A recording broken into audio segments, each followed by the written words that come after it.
మన ప్రభువును రక్షకుడైన యేసుక్రీస్తు నామములందరికీ వందనాలు ప్రియులారా.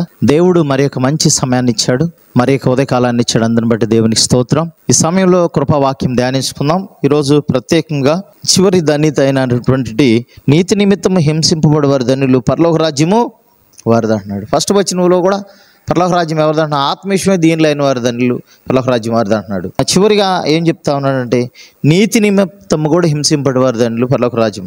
పై వచనాలను మనం ఏం చేయాలో, ఏం చేస్తే బాగుంటుందో అవి తెలియజేశాడు. ప్రియులారా, ఇది దీనికి క్వైట్ ఆపోజిట్గా ఉంది. ఎట్లా అంటే ఇక్కడ శ్రమల గురించి మాట్లాడుతున్నాడు. శ్రమలు పొందితేనే, హింసలు పొందితేనే మనం పరలోక రాజ్యం వెళ్తామంట. యేసుప్రభువు వారు అనేక ప్రాంతాలు పరిచర్య చేస్తూ, ప్రసంగాలు చేస్తూ శిష్యులను తయారు చేసుకున్న సమయంలో మరి పేతురు తన వెంబట వెళుతూ ఒక క్వశ్చన్ అడుగుతాడు. ప్రభువా, నేను వెంబడిస్తున్నాను, మాకేమిటి లాభం అని అడిగినప్పుడు యేసుప్రభువు వారు పేతురుతో మాట్లాడతారు. ఏమని అంటున్నాడండి? నా నిమిత్తం అన్నదమ్ములను, అక్క చెల్లెలను, ఇళ్ళైనను భూములైనను విడిచిపెడితే ఇహమందు శ్రమలతో పాటు అంటున్నాడు. కలిగే ఫలితం ఏందండి? ఇహమందు శ్రమలతో పాటు నూరంతలు ప్రతిఫలాన్ని దేవుడిస్తాడు. ఏవైతే కోల్పోయామో అవన్నీ తిరిగించి నిత్య జీవాన్ని ఇస్తానని దేవుడు తెలియజేస్తూ ఉన్నాడు. కాబట్టి ఈ లోకంలో శ్రమలు పొందాలి, నిత్య జీవితం మనకు దొరకాలంటే, పరలోక రాజ్యం దక్కాలంటే. కాబట్టి మరి ఎందుకు హింసింపబడతారు అంటే దేవుని బిడ్డలారా ఇక్కడ తెలియజేస్తున్నాడు. 2 తిమోతి 3:12 యేసుక్రీస్తునందు సద్భక్తితో బ్రతకను ఉద్దేశించు వారు హింస పొందుతారని తెలియజేస్తున్నాడు. అక్కడ ఎవరంట? ఎవరికి హింసలు కలుగుతాయి? ఎందుకు హింసలు కలుగుతాయి? నీతి నిమిత్తము. మనం ఎప్పుడైతే నీతిగా బతకాలనుకున్నామో అప్పుడు శ్రమలు స్టార్ట్ అవుతాయి. అంతేకాదు 1 Thessalonians 3:4 అంటాడు, మనము శ్రమలు అనుభవించడానికి నియమింపబడిన వారమని ఎరుగుదుము అని అంటాడు. అంటే శ్రమలో అనుభవించడానికి నియమింపబడ్డామని అంటున్నాడు. కాబట్టి ప్రియమైన దేవుని బిడ్డ, ఎవరి వల్ల హింసలు పొందుతాం మనం? ఫర్ ఎగ్జాంపుల్, మన యేసుప్రభువుని నమ్ముకున్నాం కాబట్టి అనేక మంది మనని చిన్న చూపుతో చూడొచ్చు, కుటుంబీకులు చూడొచ్చు, పక్కమటి వారు చూడొచ్చు, మన ఉద్యోగం చేసే ప్రాంతాల్లో మన కొలీగ్స్ తోటి ఉద్యోగులు మనల్ని చిన్న చూపుతో చూడొచ్చు. వీటి వల్ల మనం ఏంటంటే కొన్ని శ్రమల సమస్యలు ఎదురవుతాయి. అంతేకాదు మరి పిలుపులో తెలియజేస్తా ఉన్నాడు 1వ అధ్యాయం 29 నుండి 30 వచనాల వరకు మనం గమనించినట్లయితే, ప్రియులారా, క్రీస్తునందు విశ్వాసం ఉంచడం మాత్రమే గాక ఆయన పక్షమున శ్రమ పట్టియు ఆయన పక్షమున మీకు అనుగ్రహింపబడేను అంటున్నాడు. అంటే యేసు ప్రభువుని నమ్ముకున్నామంటే ఆయన పక్షాన మనం శ్రమలో అనుభవించాలని చెప్తున్నాడు. మరి ఎప్పుడు క్రైస్తవులకి శ్రమలేనా అంటే, ప్రియమైన దేవుని బిడ్డలారా, అట్టి శ్రమలని ఎదుర్కొన్నప్పుడు దేవుడు మనకు తోడుగా ఉంటాడు.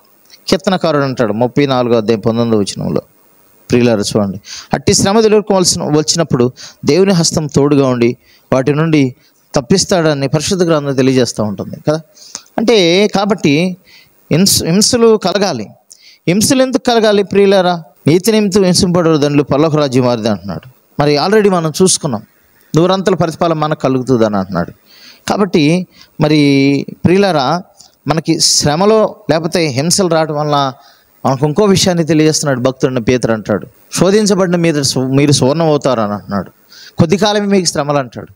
అయితే పరలోకమందు మనకేం కలుగుతుందంట? ఈ శ్రమలో హింసలు పడటం వల్ల మీకు మెప్పు, మహిమ, ఘనత కలుగుటకు కారణమవుతాయి అంటే ఈ శ్రమలు. కాబట్టి ప్రియులారా, అదే తెలియజేస్తాను, నీతి నిమిత్తం హింసింపబడారు. ఈ లోకంలో నీతిగా బ్రతికే ఖచ్చితంగా హింసలు వస్తాయి, నీకు అవమానాలు ఎదురవుతాయి.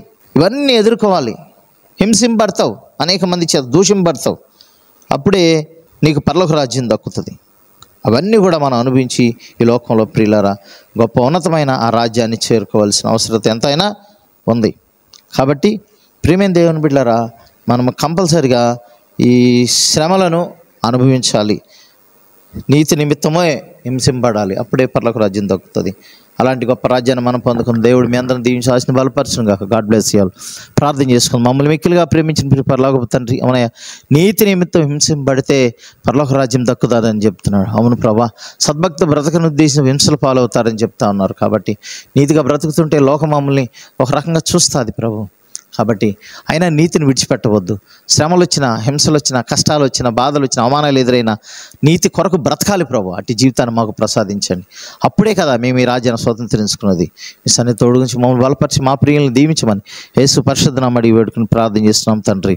ఆమేన్. మన తండ్రి అయిన దేవుని ప్రేమ, ప్రభువైన యేసుక్రీస్తు కృప, పరిశుద్ధాత్మ సహవాసం మనకును సకల పరిశుద్ధులకు ఎల్లప్పుడూ తోడే నడిపించును గాక. ఆమేన్. అందరికీ వందనాలు ప్రియులారా. మరి ఒక ఉదయకాలాన్ని కలుసుకుందాం. అప్పటి వరకు దేవుని దయ కనికరం మీ మీద ఉండును గాక. God bless you all.